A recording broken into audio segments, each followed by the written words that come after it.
Штипскиот кризен штаб бара од Комисијата за заразни болести нов и конкретен протокол за вршење на внатрешен превоз на патници.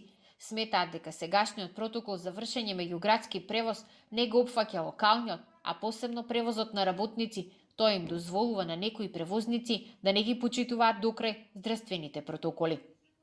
Со донесувањето на овој протокол ќе се опфатат сите видови на превоз кои се одвиваат на територијата на Република Северна Македонија, а посебно видовите на превоз кои се одвиваат на локално ниво и не се опфатени со протоколот за вршење на меѓуградски превоз, а нашите општински инспектори ќе ги засилат контролите.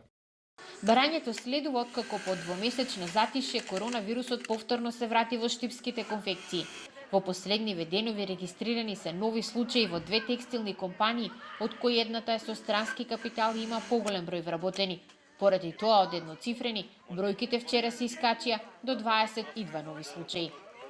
Групирањето за време на паузите се уште е проблем во многу конфекции. Потребно е ковид координаторите да почнат да функционираат и во пракса, ако сакаме да нема нов раст на заболени. Позитивно на COVID-19 и 5-годишно дете од детската градинка Астибо. Тоа било во истата група на воспитувачката, кај која пред една недела и беше потврден вирусот, но според епидемиолозите, двата случаи не се поврзани. Останатите 11 деца од групата се уште се во изолација.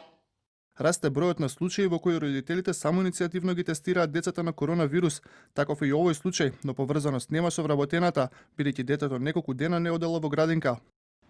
Во последниве недели расте и бројот на заболени во целиот источен регион. Најголем број на позитивни случаи брои Кочани. Се помалку има слободни кревети и на Штипско инфективно, со само двајца инфектолози и лекари кои ротираат од другите оделенија. Таму во моментот се лекуваат 48 пациенти, од кои дури 14 се на повремена кислородна поддршка. Во болницата е починат и 70 годишен пациент од Панчево.